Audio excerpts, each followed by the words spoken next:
Hi ಎಲ್ಲರಿಗೂ ನಮಸ್ಕಾರ. ಭರತ್ ಗೌಡ ಕ್ಲಾಸಸ್ಗೆ ನಿಮ್ಮೆಲ್ಲರಿಗೂ ಸ್ವಾಗತ.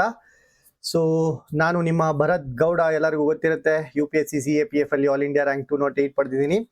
ಸೊ ಈ ಒಂದು ಚಾಲೆಂಜ್ ಅನ್ನ ಕಂಟಿನ್ಯೂ ಮಾಡೋಣ. ಯಾರೆಲ್ಲ ಕನ್ಸಿಸ್ಟೆಂಟ್ ಆಗಿ ಈ ಒಂದು ಚಾಲೆಂಜ್ ಅನ್ನ ಫಾಲೋ ಮಾಡ್ತಾ ಇದ್ದೀರಾ, ಕಂಗ್ರ್ಯಾಚುಲೇಷನ್ಸ್. ಸೊ ಇವತ್ತು 11th ಡೇ ಈ ಒಂದು PYQ ಸರಣಿಯ 11ನೇ ದಿನ ಇದಾಗಿರುತ್ತೆ. ಸೊ ನಿಮ್ಗೆಲ್ಲರಿಗೂ ಹಿಂದಿನ ವಿಡಿಯೋದಲ್ಲಿ ಆಲ್ರೆಡಿ ಹೇಳಿದ್ದೀನಿ, ಈ ಒಂದು ಪ್ರಶ್ನೆ ಪತ್ರಿಕೆ ಇರುವಂತದ್ದು FDA ಎಕ್ಸಾಮ್ KA ನಡೆದಂತಹ FDA ಎಕ್ಸಾಮ್ ಯಾವತ್ತು ಸರ್ ನಡೆದಿದ್ದು? 11/1/2026 ನಡೆದಂತಹ ಕಮ್ಯುನಿಕೇಶನ್ ಪೇಪರ್. ಇದರಲ್ಲಿ ನಾವು ಇಂಗ್ಲಿಷ್ ಗ್ರಾಮರ್ ಕ್ವೆಶನ್ಸ್ ಅನ್ನ ಡಿಕೋಡ್ ಮಾಡೋಣ. ಸೊ ಲಾಸ್ಟ್ ಕ್ಲಾಸ್ ಅಲ್ಲೂ ಇದೇ ಒಂದು ಕ್ವೆಶನ್ ಪೇಪರ್ ಅನ್ನ ನಾನು ಡಿಕೋಡ್ ಮಾಡಿದೆ.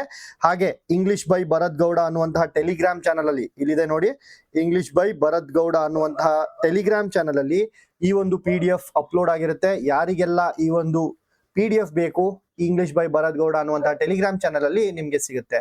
ಹಾಗೆ ಸಾಕಷ್ಟು ಜನ ಸರ್ ಪ್ಲೀಸ್ ಎಕ್ಸ್ಟೆಂಡ್ ಮಾಡಿ ಅಂತ ಫೋನ್ ಮಾಡ್ತಾ ಇದ್ದೀರಾ. ಇವತ್ತು ಬೆಳಗ್ಗೆಯಿಂದ ಕೂಡ ತುಂಬಾ ಜನ ಕಾಲ್ ಮಾಡ್ತಾ ಇದ್ದೀರಾ. So I have decided to extend it to 1 more day. So ಇವತ್ತು ಕೂಡ ಈ ಒಂದು ಆಫರ್ ಇರುತ್ತೆ. ಬರೀ 149 rupees ಅಲ್ಲಿ ಈ ಒಂದು ಕೋರ್ಸ್ ನಿಮ್ಗೆ ಸಿಗುತ್ತೆ. ಓಕೆ, ಸೊ 149 rupeesಗೆ ಕಂಪ್ಲೀಟ್ ಇಂಗ್ಲಿಷ್ ಗ್ರಾಮರ್ ನಿಮ್ಗೆ ಸಿಗುತ್ತೆ. ಸೊ ಯಾರಿಗೆಲ್ಲ ಈ ಒಂದು ಕೋರ್ಸ್ ಬೇಕು, ಈ ನಂಬರ್ಸ್ಗೆ ಕಾಲ್ ಮಾಡಬಹುದು. 8848189883, 9742610526, 8197018701. ಸೊ ಕ್ವೆಶನ್ಸ್ ಅನ್ನ ಸಾಲ್ವ್ ಮಾಡ್ಕೊಂತ ಹೋಗೋಣ. 46ನೇ ಪ್ರಶ್ನೆಯನ್ನ ನಾವು ಮಾಡಿದ್ವಿ, 47ನೇ ಪ್ರಶ್ನೆನೂ ಮಾಡಿದ್ವಿ, 48ನೇ ಪ್ರಶ್ನೆ ಗಂಟ ನಾವು ಲಾಸ್ಟ್ ಕ್ಲಾಸ್ ಅಲ್ಲಿ ಸಾಲ್ವ್ ಮಾಡಿದ್ವಿ. ಇವಾಗ 49ನೇ ಪ್ರಶ್ನೆಯಿಂದ ಈ ಒಂದು ಕ್ಲಾಸ್ ನಲ್ಲಿ ಸಾಲ್ವ್ ಮಾಡೋಣ. ಸೊ ಇಲ್ಲಿ ಯಾವುದರ ಬಗ್ಗೆ ಈ ಒಂದು ಪ್ರಶ್ನೆ ಬಂದಿದೆ?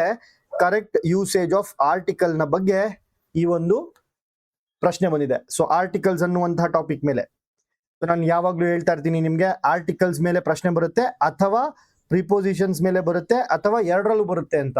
ಸೊ ಈ ಒಂದು ಪ್ರಶ್ನೆ ಪತ್ರಿಕೆಯಲ್ಲಿ ಪ್ರಿಪೋಸಿಷನ್ಸ್ ಮೇಲೂ ಒಂದು ಪ್ರಶ್ನೆ ಬಂದಿತ್ತು, ಆರ್ಟಿಕಲ್ಸ್ ಮೇಲೂ ಬಂದಿದೆ ಪ್ರಶ್ನೆ. ಸೊ ಇವೆರಡೂ ಕೂಡ ಏನು? HYT. Both of them are HYT, high ಯೀಲ್ಡಿಂಗ್ topic. So ಇವಾಗ ಆರ್ಟಿಕಲ್, ಯಾವ ಆರ್ಟಿಕಲ್ ಅಲ್ಲಿ ಬಳಸಬೇಕು sir? Mahesh cells milk 50 rupees, ಇಲ್ಲಿವರೆಗೂ ಕಾಮನ್ ಇದೆ. ಸೊ ಇದೆಲ್ಲ ಬಿಟ್ಟಾಕೆ ಎ ಲೀಟರ್ ಬರ್ಬೇಕಾ, ದಾ ಲೀಟರ್ ಬರ್ಬೇಕಾ, ಆನ್ ಲೀಟರ್ ಬರ್ಬೇಕಾ, ಲೀಟರ್ ಯಾವುದೇ ಆರ್ಟಿಕಲ್ ಬರಬಾರ್ದ? ಯಾವುದೇ ಆರ್ಟಿಕಲ್ ಬರಂಗಿಲ್ವಾ? ಲೀಟರ್ ಅಲ್ಲಿ ಬರುತ್ತೆ. ಸೊ ಯಾವುದೇ ಆರ್ಟಿಕಲ್ ಬರಲ್ಲ ಅನ್ನುವಂಥದ್ದು ತಪ್ಪು. ಆನ್ ಲೀಟರ್ ಅಂತ ಬರುತ್ತೇನ್ರಪ್ಪ? ಲೀಟರ್ ಅನ್ನುವಂಥದ್ದು ಯಾವ ಸ್ಪೆಲ್ಲಿಂಗ್ ಇಂದ ಸ್ಟಾರ್ಟ್ ಆಗ್ತಿದೆ? ಕನ್ನಡದಲ್ಲಿ ನಾವು ಉಚ್ಚಾರಣೆಯನ್ನ ಮಾಡಿದಾಗ ಲೀಟರ್ ಅಂತ ಹಿಂಗ್ ಬರಿತೀವಿ. ಸೊ ಲೀಟರ್, ಇಲ್ಲೊಂದು ಒತ್ತು ಬರಬೇಕು, ದೀರ್ಘ ಬರಬೇಕು, ಲೀಟರ್ ಅಂತ. ಸೊ ಇಲ್ಲಿ ಲಾ ಅಕ್ಷರದಿಂದ ಸ್ಟಾರ್ಟ್ ಆಗ್ತಿದೆ, ಲಕಾರದಿಂದ ಈ ಒಂದು ಉಚ್ಚಾರಣೆ ಸ್ಟಾರ್ಟ್ ಆಗ್ತಿದೆ, ಹಾಗಾಗಿ ಆನ್ ಬರಂಗಿಲ್ಲ. ಸೊ 1 ಲೀಟರ್ ಅನ್ನುವಂಥದ್ದು 50 ರೂಪಾಯಿಗೆ 1 ಲೀಟರ್. ಇಲ್ಲಿ ದಾ ಅನ್ನುವಂತಹ ಆರ್ಟಿಕಲ್ ಕೂಡ ಬರಬಾರ್ದು. ಯಾವಾಗ ನಾವು 1 ಲೀಟರ್, ಸೊ ಸಿಂಗ್ಯುಲರ್ ಅಲ್ಲಿ ಮಾತಾಡ್ತೀವಿ. ಲೀಟರ್ಗಳು ಅಂತ ಬಂದಾಗ ಲೀಟರ್ಸ್ ಅಂದಿದ್ರೆ ಯಾವುದೇ ಆರ್ಟಿಕಲ್ ಬರ್ತಿರ್ಲಿಲ್ಲ. ಬಟ್ ಲೀಟರ್ ಅಂತ ಬಂದಾಗ ಇದು ಏಕವಚನ. ಯಾವಾಗ ನನ್ಗೆ ಏಕವಚನ ಬರುತ್ತೆ ಅವಾಗೆಲ್ಲ ನಾವು ಯಾವ್ದನ್ನ ಬಳಸ್ಬೇಕು? ಆನ್ ಬಳಸ್ಬೇಕಾ, ಎನ ಬಳಸ್ಬೇಕಾ? ಆನ್ ಬಳಸ್ಬೇಕು, ಇಲ್ಲ ಎನ ಬಳಸ್ಬೇಕು. ಒಂದು ವೇಳೆ ಸ್ವರಾಕ್ಷರದ ಉಚ್ಚಾರಣೆಯಿಂದ ಸ್ಟಾರ್ಟ್ ಆದ್ರೆ ಆನ್ ಬಳಸ್ತೀವಿ. ಇಲ್ಲಿ ಸ್ವರಾಕ್ಷರದ ಉಚ್ಚಾರಣೆಯಿಂದ ಸ್ಟಾರ್ಟ್ ಆಗ್ತಿಲ್ಲ, ಲಾ ಅಕ್ಷರ ಅನ್ನುವಂಥದ್ದು ವ್ಯಂಜನಾಕ್ಷರ, ಹಾಗಾಗಿ ವ್ಯಂಜನಾಕ್ಷರದಿಂದ ಸ್ಟಾರ್ಟ್ ಆಗ್ತಿದೆ, ಹಾಗಾಗಿ ಎ ಲೀಟರ್ ಅನ್ನುವಂಥದ್ದು ಸರಿಯಾದ ಉತ್ತರ ಆಗುತ್ತೆ. ಓಕೆ, ಮುಂದಿನ ಪ್ರಶ್ನೆಯನ್ನ ನೋಡಿ. ತಿರ್ಗಾ ಆರ್ಟಿಕಲ್ಸ್ ಮೇಲೆ ನೋಡಿ. ಆರ್ಟಿಕಲ್ಸ್ ಮೇಲೆ back to back questions. Dash thing of beauty is dash joy for ever. So ಮೊದಲನೆಯ ಬ್ಲಾಂಕ್ ಅನ್ನ ನೋಡಿದಾಗ ಎ ಇದೆ ಅಥವಾ ಆನ್ ಇದೆ. ಎ ಬರ್ಬೇಕಾ, ಆನ್ ಬರ್ಬೇಕಾ ಸರ್? ಥಿಂಗ್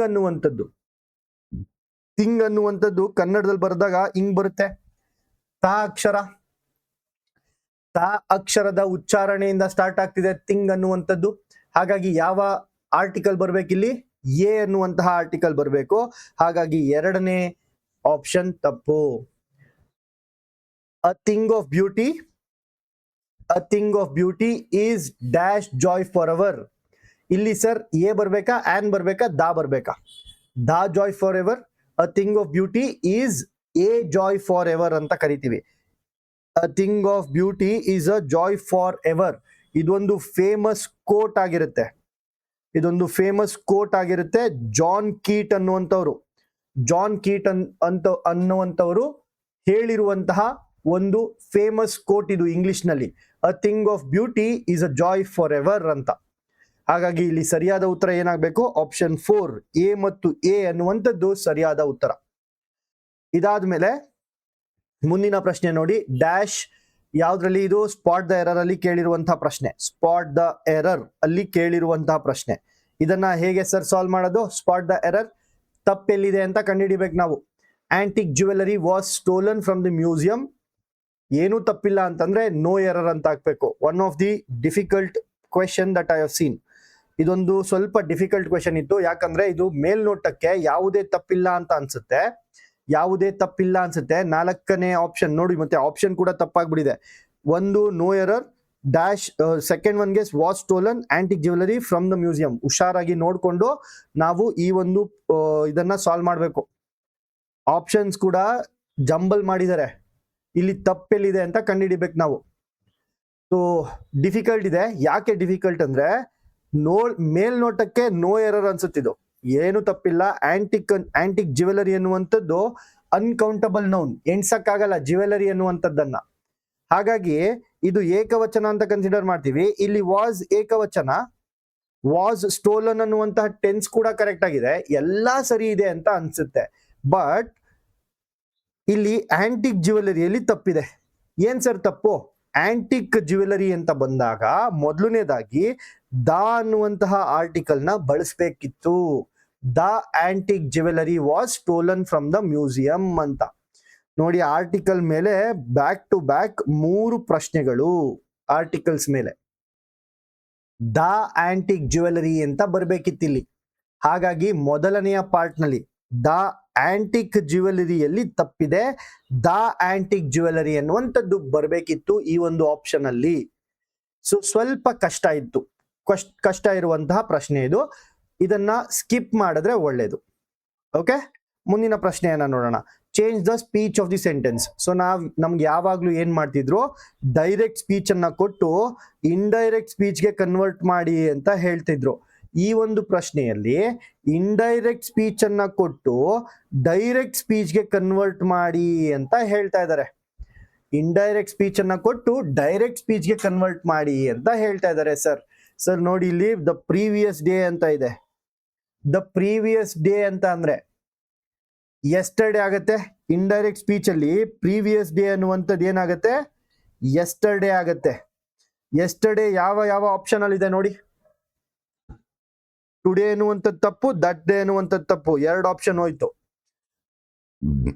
ಯೆಸ್ಟರ್ಡೇ ಅನ್ನುವಂಥದ್ದು ಸರಿಯಾದ ಉತ್ತರ, 2 ಆಪ್ಷನ್ ಅಲ್ಲಿ ಇದೆ. ಆಮೇಲೆ Rama had been writing a letter the previous day. ಇಲ್ಲಿ ಹ್ಯಾಡ್ ಬೀನ್ ರೈಟಿಂಗ್ ಅಂತ ಇರುವಂತದ್ದು. ಹ್ಯಾಡ್ ಅಂದ್ರೆ ಏನ್ರಪ್ಪ? ಹ್ಯಾಡ್ ಅಂದ್ರೆ ಏನು? ಪಾಸ್ಟ್ ಟೆನ್ಸ್ ಅಲ್ವಾ? ಪಾಸ್ಟ್ ಟೆನ್ಸ್ಗೆ ನೋಡಿ ವಾಸ್ ಆಗ್ಬೇಕು. ಬಟ್ ಸರ್ ರಿಟರ್ನ್ ಆಲ್ರೆಡಿ ಬರ್ದ್ಬಿಟ್ಟಿದ್ನಾ, ಅವಾಗ ಬರಿತಾ ಇದ್ದ ಅಂತ ಹೇಳ್ತಾ ಇದಾರದು. ಹ್ಯಾಡ್ ಬೀನ್ ರೈಟಿಂಗ್, ಬರಿತಾ ಇದ್ದ. ಸೊ ಅವಾಗ ವಾಸ್ ರೈಟಿಂಗ್ ಅನ್ನುವಂಥದ್ದು ಸರಿಯಾದ ಉತ್ತರ ಆಗುತ್ತೆ. Option 1 is your right answer ಆಗುತ್ತೆ. ಹ್ಯಾಡ್ ಬೀನ್ ರೈಟಿಂಗ್ ಅನ್ನುವಂಥದ್ದು ಏನಾಗಿ ಬದಲಾಗುತ್ತೆ? ವಾಸ್ ರೈಟಿಂಗ್ ಅಂತ ಬದಲಾಗುತ್ತೆ. ಅರ್ಥ ಆಯ್ತಲ್ವಾ? ಸೊ ಡೈರೆಕ್ಟ್ ಸ್ಪೀಚ್ ಇಂದ ಇಂಡೈರೆಕ್ಟ್ ಸ್ಪೀಚ್ ಕೇಳ್ತಾ ಇದ್ರು.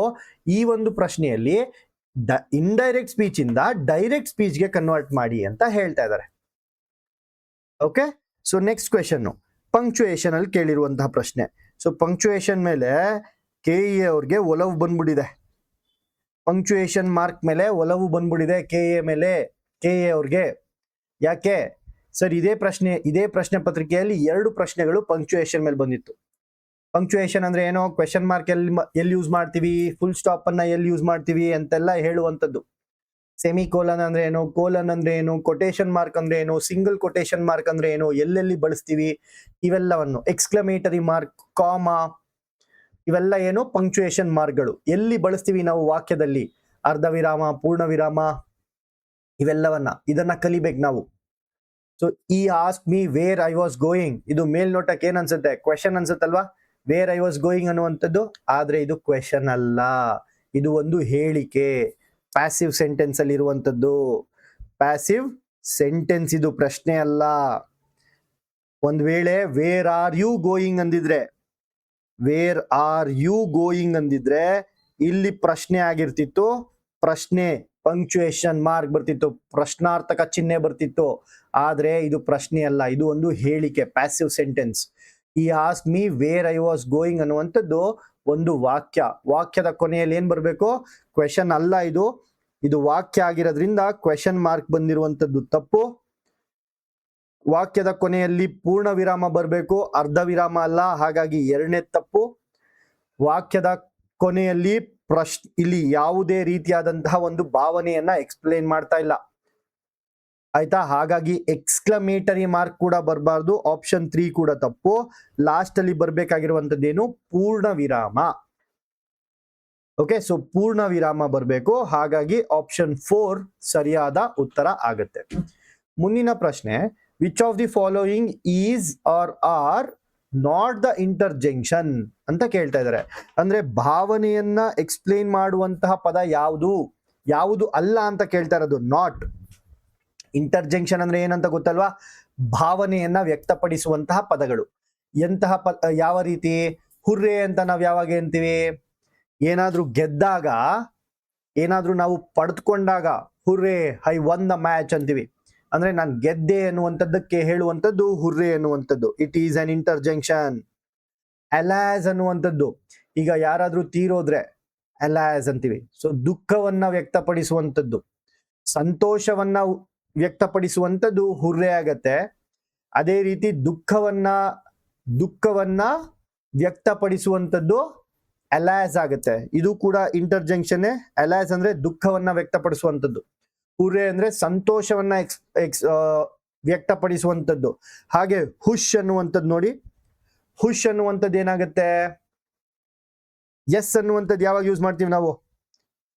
ಎಸ್ ಅಂತೀವಿ, ಹೌದಲ್ವಾ? ಎಸ್ ಅಂತೀವಿ. ಹುಷ್ ಅನ್ನುವಂಥದ್ದು ಯಾವಾಗ? ಸೈಲೆಂಟ್ ಆಗಿರಿ ಅಂತ, ಶ್ ಅಂತ. ಇದು ಕೂಡ ಏನು? ಇಂಟರ್ಜೆಂಕ್ಷನ್. ಇದು ಕೂಡ ಇಂಟರ್ಜೆಂಕ್ಷನ್ ಆಗುತ್ತೆ. ಬಟ್ ಇಲ್ಲಿ ಪ್ರಶ್ನೆಯಲ್ಲಿ ಸ್ವಲ್ಪ ಆಂಬಿಗ್ಯೂಟಿ ಇದೆ. ಏನಪ್ಪಾ ಅಂದ್ರೆ ಎಸ್ ಅನ್ನುವಂಥದ್ದನ್ನ ಕೂಡ ನಾವು ಎರಡು ರೀತಿಯಲ್ಲಿ ಬಳಸ್ತೀವಿ. ಎಸ್ ಅಂತಂದ್ರೆ ಹೂ ಅನ್ನೋದು, is this class good? Yes. Who ಅನ್ನುವಂಥದ್ದು ಇಲ್ಲಿ ಯಾವುದೇ ಭಾವನೆಯನ್ನ ವ್ಯಕ್ತಪಡಿಸಲ್ಲ. ಆದರೆ ಕೆಲವೊಂದ್ಸರಿ ಗೆದ್ದಾಗ, ನಾವೇನಾದ್ರೂ ಪಡ್ಕೊಂಡಾಗ, ನಾವೇನಾದ್ರೂ ಅಚೀವ್ ಮಾಡಿದಾಗ ಎಸ್ ಅಂತೀವಿ. ಅದು ಕೂಡ ಒಂದು ರೀತಿಯಲ್ಲಿ ಇಂಟರ್ಜೆಂಕ್ಷನ್ ಆಗುತ್ತೆ. ಬಟ್ ಪ್ರಶ್ನೆಯ ಕೀ ಪ್ರಕಾರ ಆಪ್ಷನ್ 2 ಸಿ ಓನ್ಲಿ ಇತ್ತು. ಎಸ್ ಅಂತಂದ್ರೆ ಹೂ ಅನ್ನುವಂಥದ್ದು, ಹೌದು ಅನ್ನುವಂಥದ್ದು ಎಸ್ ಅಂತ ಆಗತ್ತೆ.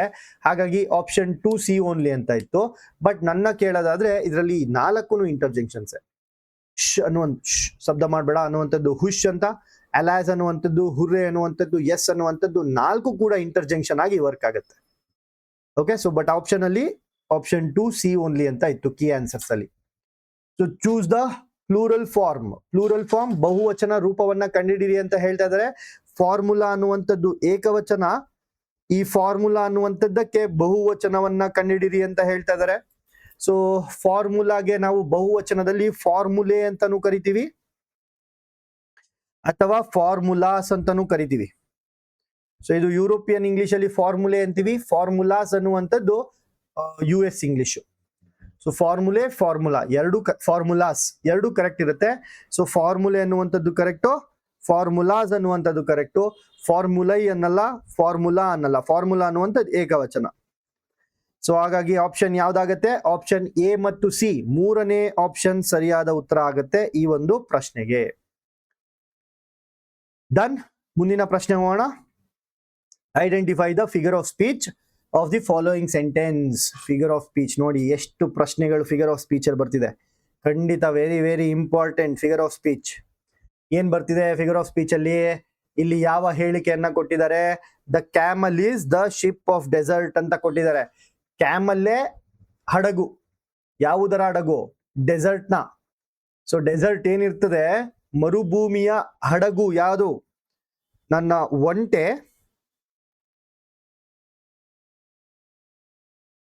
ಒಂಟೆ ಮರುಭೂಮಿಯ ಹಡಗು ಅಂತ ಹೇಳ್ತಾ ಇದ್ದಾರೆ. ಸೊ ಇಲ್ಲಿ ತರ ಗಿರ ಅಂತ ಏನು ಬಳಸಿಲ್ಲ, ಲೈಕ್ ಆಸ್ ಅಂತ ಏನು ಬಳಸಿಲ್ಲ, ಒಂಟೆನೆ ಹಡಗು ಅಂತ ಹೇಳ್ತಾ ಇದಾರೆ.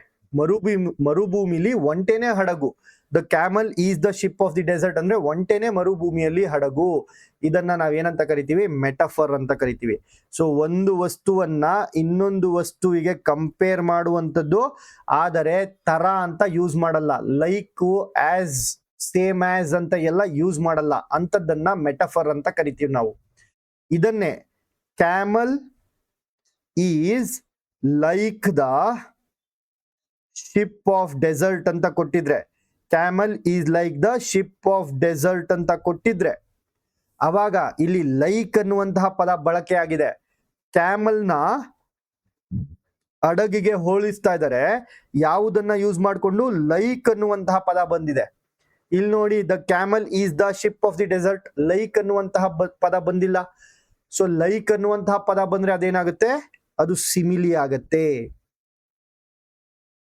Like camel is same like ship of desert, ship of desert ಅಂತ ಕೊಟ್ಟಾಗ, ಸೊ ಲೈಕ್ ಅಂತ ಬಂದಾಗ ನಾವು ಸಿಮಿಲಿ ಅಂತೀವಿ, ಅದಕ್ಕೆ ಮೆಟಫರ್ ಅಲ್ಲ. ಹಾಗೆ ಪರ್ಸಾನಿಫಿಕೇಶನ್, ಲಾಸ್ಟ್ ಕ್ಲಾಸ್ ಅಲ್ಲಿ ನಾನು ಹೇಳಿದ್ದೆ. ಪರ್ಸಾನಿಫಿಕೇಶನ್ ಅಂದ್ರೆ ಏನು? ಒಂದು ಜೀವ ಇಲ್ಲದೆ ಇರುವಂತಹ ವಸ್ತುವಿಗೆ ನಾವು ಮನುಷ್ಯನ ರೂಪವನ್ನ ಅಥವಾ ಮನುಷ್ಯನ ಭಾವನೆಯನ್ನ ಹೋಲಿಸಿದಾಗ, ಫಾರ್ ಎಕ್ಸಾಂಪಲ್ ಕಾವೇರಿ ಹರಿದಳು ಅಂತೀವಿ. ಸೊ ಕಾವೇರಿ ನೀರು ಹರಿಯಿತು ಅನ್ನಲ್ಲ, ಸೊ ಕಾವೇರಿ ನೀರು ಹರಿದಳು ಅಂತೀವಿ. ಅಂದ್ರೆ ಕಾವೇರಿಯನ್ನ ಒಂದು ಹೆಣ್ಣಿನ ರೂಪಕ್ಕೆ, ಒಂದು ತಾಯಿಯ ರೂಪಕ್ಕೆ ಹೋಲಿಸ್ತೀವಿ. ಕರ್ನಾಟಕ ಮಾತೆ, ಸೊ ಕರ್ನಾಟಕವನ್ನ ತಾಯಿಗೆ ಹೋಲಿಸುವಂಥದ್ದು. ಕನ್ನಡ ಮಾತೆ, ಕನ್ನಡವನ್ನ ತಾಯಿಗೆ ಹೋಲಿಸುವಂಥದ್ದು. ಹಾಗಾಗಿ ಅದನ್ನ ನಾವೇನಂತೀವಿ? ಪರ್ಸಾನಿಫಿಕೇಶನ್ ಅಂತೀವಿ. ಸೊ ಒಂದು ಜೀವ ಇಲ್ಲದೆ ಇರುವಂತಹ ವಸ್ತುವನ್ನ ಜೀವ ಇರುವಂತಹ ಒಂದು ಅಂಶಕ್ಕೆ ಹೋಲಿಸಿದಾಗ ಅದು ಪರ್ಸಾನಿಫಿಕೇಶನ್ ಆಗುತ್ತೆ. ಹಾಗಾದ್ರೆ ಹೈಪರ್ಬೋಲ್ ಅಂದ್ರೆ ಏನು ಸರ್? ಹೈಪರ್ಬೋಲ್ ಅಂದ್ರೆ ಎಕ್ಸಾಜರೇಟ್ ಮಾಡಿ ಹೇಳುವಂಥದ್ದು.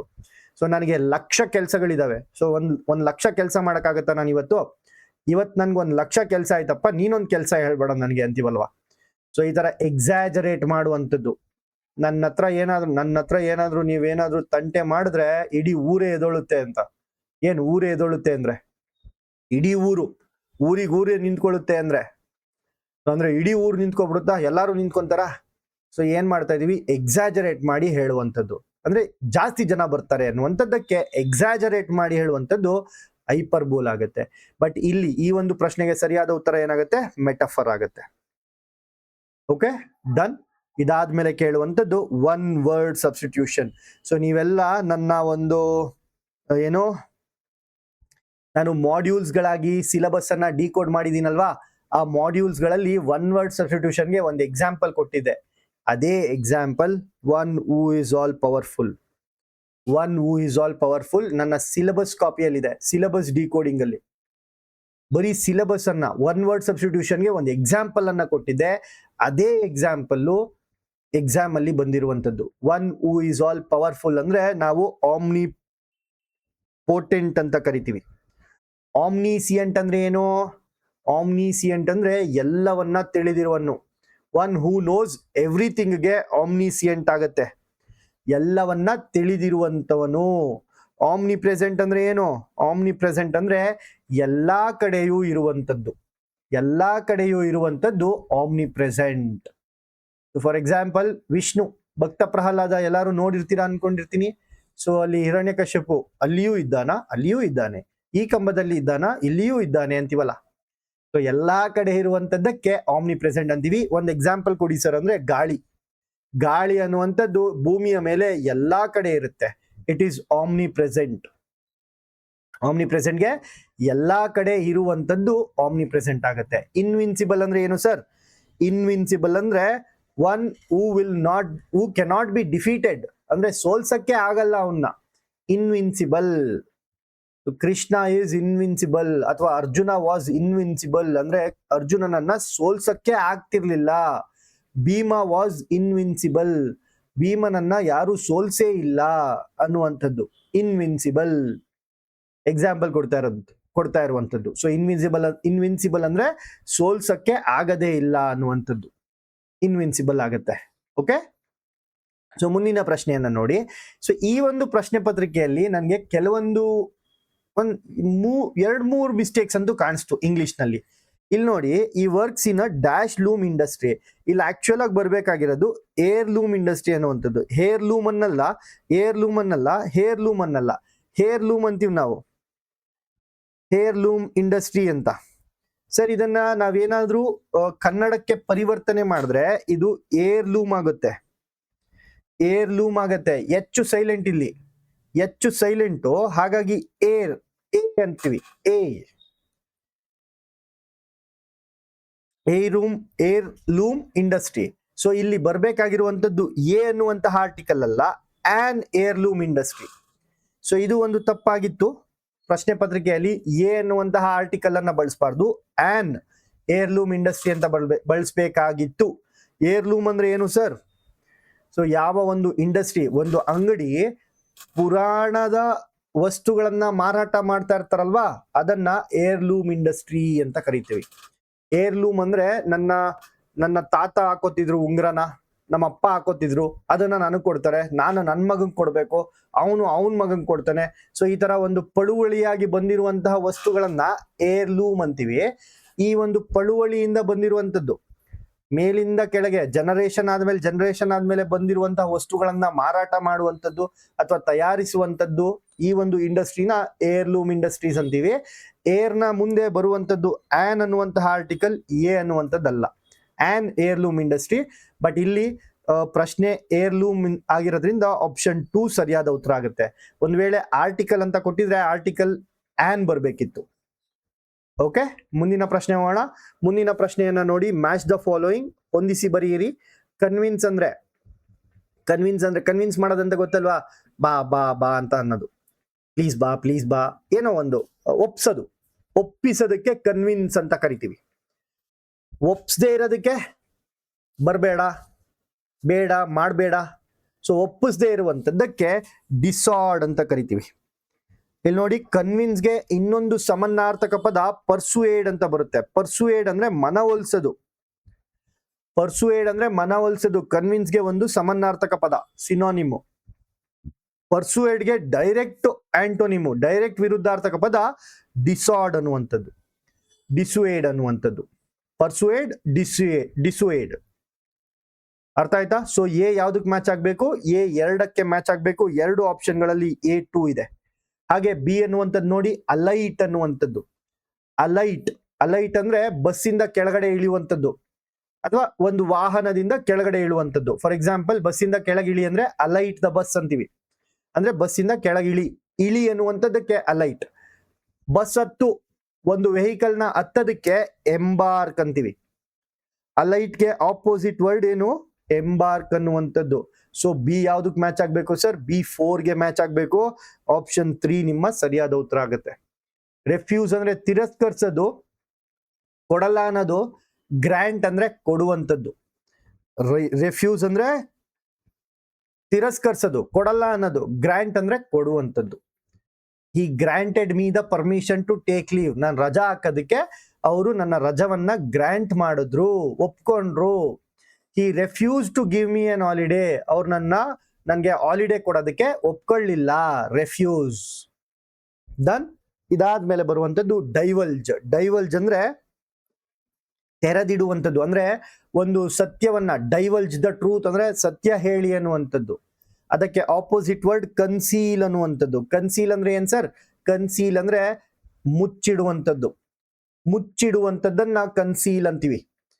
ಫಾರ್ ಎಕ್ಸಾಂಪಲ್, ಇವಾಗ ಹುಡುಗಿರೆಲ್ಲ ಮೇಕಪ್ ಯೂಸ್ ಮಾಡ್ತೀರಲ್ವಾ, ಕನ್ಸೀಲರ್ ಅಂತ ಬರುತ್ತೆ. ಏನ್ ಸರ್ ಕನ್ಸೀಲರ್ ಅಂದ್ರೆ? ಮುಖದ ಮೇಲೆ ಇರುವಂತಹ ಮಾರ್ಕ್ಸ್ ಗಳನ್ನ ಮುಚ್ಚೋದಿಕ್ಕೆ ನಾವು ಕನ್ಸೀಲರ್ ಅನ್ನ ಬಳಸ್ತೀವಿ. ಕನ್ಸೀಲ್ ಅಂದ್ರೆ ಮುಚ್ಚಾಕುವಂಥದ್ದು. ಸೊ ಇದರಲ್ಲಿ ಸರಿಯಾದ ಉತ್ತರ ಏನಾಗುತ್ತೆ? ಆಪ್ಷನ್ 3 ಸರಿಯಾದ ಉತ್ತರ ಆಗುತ್ತೆ. Done. Will go to the next question. ಮುಂದಿನ ಪ್ರಶ್ನೆ ಹೋಗೋಣ. Choose the right homonym and fill in the blank. ಒಂದು ಸರಿಯಾದ ಹೋಮೋನಿಮ್ ಅಲ್ಲಿ 2 ತರ ಬರುತ್ತೆ. ಒಬ್ರು ಡೌಟ್ ಕೂಡ ಕೇಳ್ತಿದ್ರು, ಸರ್ ಇದು ಹೋಮೋಗ್ರಾಫ್ ಅಲ್ಲ ಹೋಮೋನಿಮ್ ಅಂತ.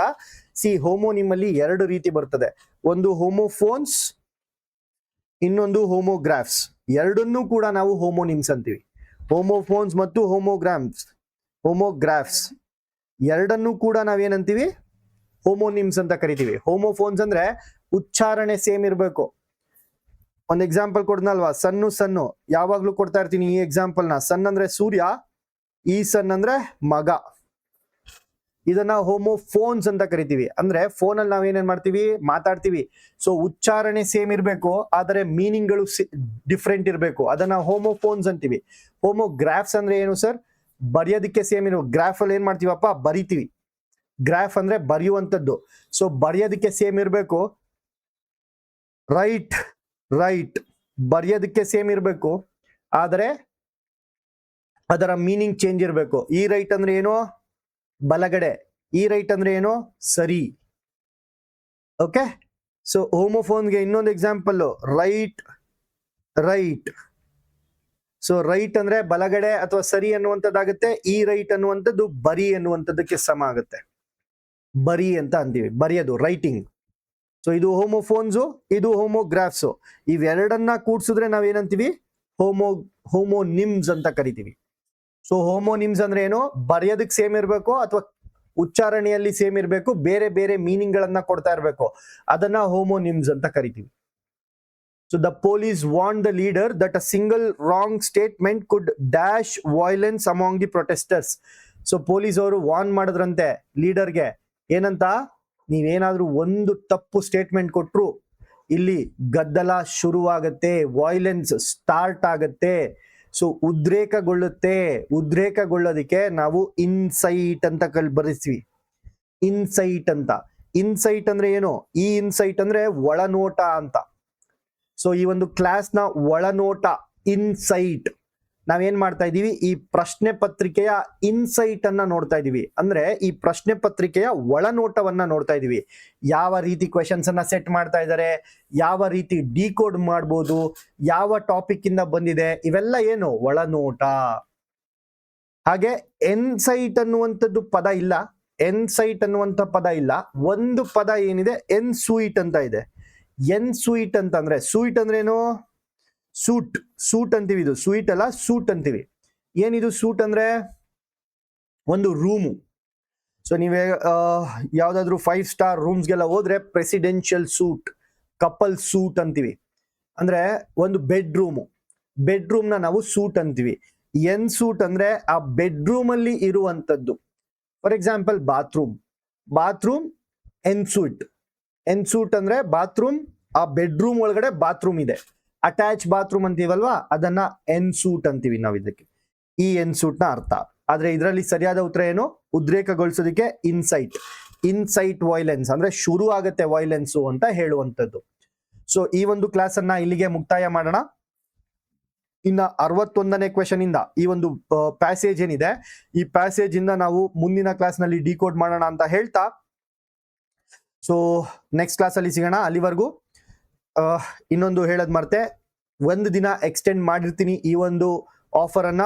ಸೊ ಕಂಪ್ಲೀಟ್ ಇಂಗ್ಲಿಷ್ ಗ್ರಾಮರ್ ನಿಮ್ಗೆ ಏನಾದ್ರೂ ಬೇಕಿದ್ರೆ, ಕಂಪ್ಲೀಟ್ ಇಂಗ್ಲಿಷ್ ಗ್ರಾಮರ್, ಸೊ ಕೇವಲ 149 ರೂಪಾಯಿಗಳಲ್ಲಿ ಈ ಒಂದು ಕಂಪ್ಲೀಟ್ ಇಂಗ್ಲಿಷ್ ಗ್ರಾಮರ್ ನಿಮ್ಗೆ ಲಭ್ಯ ಇರುತ್ತೆ.